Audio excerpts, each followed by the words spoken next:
Magandang araw po sa inyo mga lola at lolo. Napakagandang balita po ang ating dadalhin sa inyo ngayong araw na ito. Kayo ba ay nagtataka kung kailan at paano makukuha ang pinakabagong benepisyo mula sa ating pamahalaan po? Narinig na po ba ninyo ang tungkol sa 7,000 na social pension na ngayon ay confirmed na? Opo, tama ang inyong narinig. Hindi na po ito chismis. Hindi na po ito haka-haka lamang. Ito po ay katotohanan na ako po si Pangalan. At dito po sa ating channel, ginagawa po nating misyon na ibahagi ang pinakabagong impormasyon tungkol sa mga benepisyo at programa. Para sa ating mga nakatatanda, alam ko po na marami sa inyo ang umaasa sa social, pensyon para sa inyong pang-araw-araw na gastusin. Kaya naman napaka-importante na malaman nyo kung kailan at paano ninyo ito matatanggap, pero marami po sa inyo ang nag-iisip. Totoo ba ito? Paano kung makukuha ang 7,000 o di kaya naman? Sino ang mga kwalipikado para sa dagdag na benepisyong? Ito, huwag po kayong mag-alala. Dahil sasagutin po natin ang lahat ng mga katanungang, ito sa video na ito, malalaman din po ninyo ang eksaktong petsa kung kailan ito ipapatupad, ang proseso kung paano kayo mag-apply, at kung ano ang mga kinakailangang dokumento na dapat ninyong ihanda, pero hindi lamang po iyan. Ibabahagi rin po natin ang ilan sa mga tips para masiguro na makakatanggap kayo ng benepisyong ito ng walang aberya bilang isang nagmamalasakit sa ating mga nakatatanda. Personal kong sinisiguro na ang lahat ng impormasyong ibinabahagi ko sa inyo ay verified at galing sa maaasahang sources. Kaya po hindi nyo kailangang mag-alala tungkol sa fake news o maling impormasyon. Pero bago po tayo magpatuloy, huwag kalimutang i-like ang video na ito. Mag-subscribe sa aming channel at i-on ang notification bell para lagi kayong updated sa mga bagong balita at impormasyon. Para sa ating mga senior citizens at syempre ibahagi niyo rin po ang inyong mga katanungan at karanasan sa comment section para mapag-usapan natin ito ng sama-sama. Tara na po at alamin natin ang lahat ng detalye tungkol sa 7,000 social pension. Ngayon mga minamahal nating lola at lolo, magkatuwang tayo sa pag-alam ng lahat ng detalye tungkol sa napakagandang balitang ito. Una sa lahat, nais kong linawin na ito pong 7,000 social pensyon ay isang malaking hakbang ng ating pamahalaan para mapabuti ang kalagayan ng ating mga senior citizens sa nakaraang mga taon. Alam natin na mas mababa ang halaga ng social pension, pero dahil sa pagkilala sa tumataas na presyo ng mga bilihin at pangangailangan, inaprubahan na po ang pagtaas nito. Ang Social Pension Program ay nagsimula noong 2011 sa ilalim ng Republic Act 9,974 o ang Expanded Senior Citizens Act ang layunin.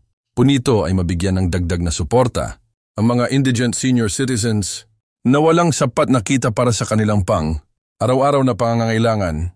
Noon po ang benepisyo ay nasa 500 lamang kada buwan, pero sa pagdaan ng mga taon, unti-unti itong tumaas upang makasabay sa tumataas na halaga ng pamumuhay.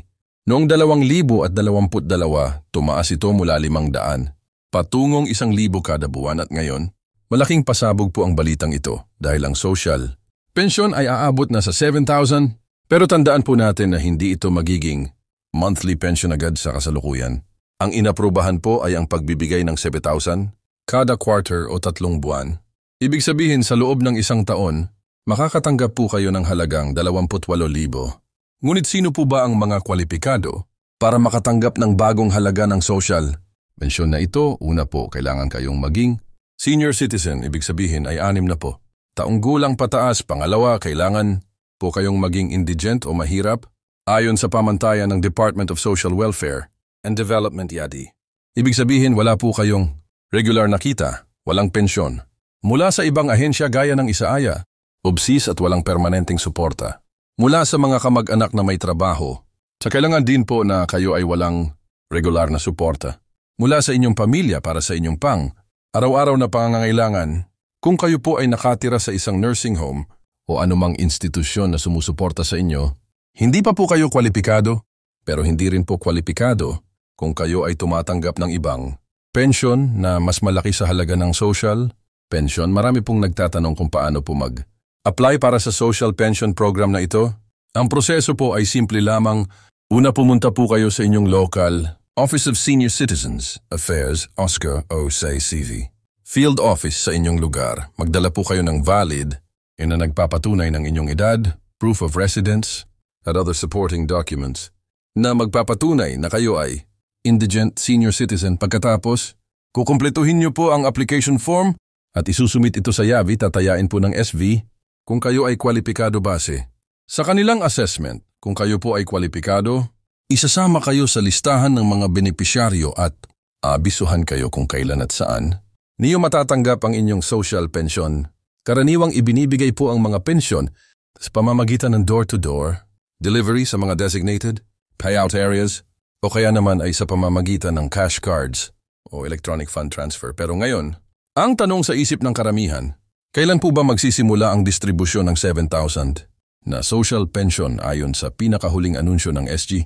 Ang implementasyon po nito ay magsisimula sa darating na quarter ng taon.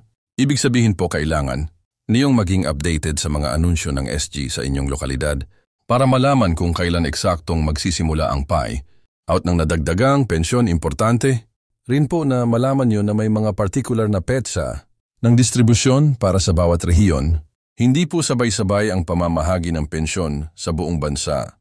Kaya patuloy po tayong maging updated sa mga anunsyo ng SRI o kaya naman ay regular na kumonsulta sa inyong local Oscar office para sa mga bagong impormasyon.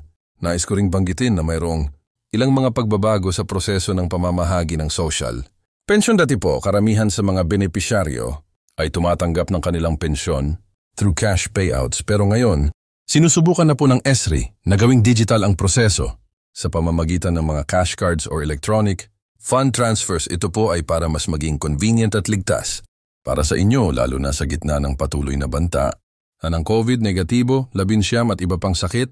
Kung kayo po ay kasalukuyang benepisyaryo ng social pension at gusto ninyong malaman kung automatic na tataas ang inyong natatanggap, ang sagot po ay pero hindi na po kailangang mag-apply. Muli, para sa pagtaas ng pensyon ng ESU po ang magbibigay ng abiso kung kailan nyo matatanggap ang nadagdagang halaga. Subalit kung kayo naman po ay hindi pa benepisyaryo, ngunit sa tingin nyo ay kwalipikado kayo, importante po na mag-apply kayo sa lalong madaling panahon dahil sa inaasahang pagtaas ng mga aplikante. Mas makabubuting maaga kayong makasama sa listahan ng mga benepisyaryo. Maaari rin po kayong humingi ng tulong sa mga kamag-anak para sa proseso ng aplikasyon. Kung nahihirapan po kayong pumunta sa SG o Oscar office, pwede po kayong magpadala ng representative. Kailangan lamang po nilang magdala ng authorization letter mula sa inyo at valid G para patunayan ang kanilang pagkakakilanlan. May ilang mga dokumentong kailangan po ninyo para sa aplikasyon o verification. Ito po ay ang inyong birth certificate o anumang validity na nagpapatunay ng inyong edad, barangay certificate na nagpapatunay na kayo ay residente ng barangay sa loob ng hindi bababa sa 6 na buwan, at certification mula sa barangay chairman na kayo ay indigent. Maaari rin po kayong hingian ng medical certificate kung kayo ay may mga karamdaman o kapansanan. Ngayon may mga panibagong programa rin po ang gobyerno para sa mga senior citizens bukod sa social pensyon. Isa na rito ang Centenarian Act kung saan ang mga senior citizens na umabot ng 100 taong gulang ay nakakatanggap ng 100,000 cash gift. Meron din pong mga discounts at exceptions sa mga bayarin, gaya ng 20%. Discount sa mga pagkain, gamot at transportasyon. Ang Expanded Senior Citizens Act rin po ay nagbibigay ng libreng medical assistance para sa mga senior citizens sa lahat ng public hospitals, kabilang ito ang libreng konsultasyon, laboratorio at gamot. May mga particular ding programa ang PhilHealth para sa inyo, gaya ng Teeth Benefit Package para sa mga malubhang karamdaman. Patuloy rin po ang mga programa para sa nutrisyon at kalusugan ng mga senior citizens. May mga feeding programs, medical missions, at libreng check-up sa mga o rural health units. Sa ilang mga lokalidad, may mga senior citizens center din po kung saan pwede kayong sumali sa mga recreational activities at social gatherings. Bilang mga senior citizens, mahalaga rin po na alam ninyo ang inyong mga karapatan at mga benepisyong dapat ninyong matanggap. Pero hindi po dapat kayong mahihiyang humingi ng tulong o magtanong. Ang mga programang ito po ay ginawa para sa inyo, kaya dapat lamang na mapakinabangan nyo ang mga ito. Ang Social Pension Program po ay isang paraan ng pamahalaan para kilalanin ang inyong mga kontribusyon sa lipunan. Hindi po ito charity, kundi isang karapatan nyo bilang mga mamamayang Pilipino na nagsilbi sa ating bansa sa nakaraang mga taon. Kaya naman hindi po dapat kayong mahiya o Alinlangan na kunin ang mga benepisyong ito. Marami pong mga senior citizens ang nagsasabi na nahihirapan silang mag-apply dahil sa mga requirements o kaya naman ay sa proseso mismo. Pero kung kayo po ay isa sa kanila, huwag po kayong mag-alala ang Yari at OSCA po ay may mga social workers na handang tumulong sa inyo. Pwede rin po kayong humingi ng tulong sa mga barangay, health workers o kaya naman ay sa inyong mga kamag-anak. Bukod sa social pension, may mga additional benefits din po kayo bilang senior citizens. Meron po kayong 20% discount at ED. Exception sa mga pagkain, sa mga restaurant, sa mga gamot, sa pagpapacheck up sa transportasyon, sa pagbabayad ng kuryente at tubig, subject to certain conditions, at marami pang iba sa mga lalawigan at lungsod. May mga karagdagang programa rin po para sa inyo. Halimbawa, sa ilang mga lokalidad, may libreng pamamasahe sa mga public transportation. Sa iba naman may libreng entrance sa mga sinehan, museums, at iba pang recreational facilities. May mga lugar din po kung saan ang mga senior citizens ay may libreng birthday cake o gift package tuwing kanilang kaarawan.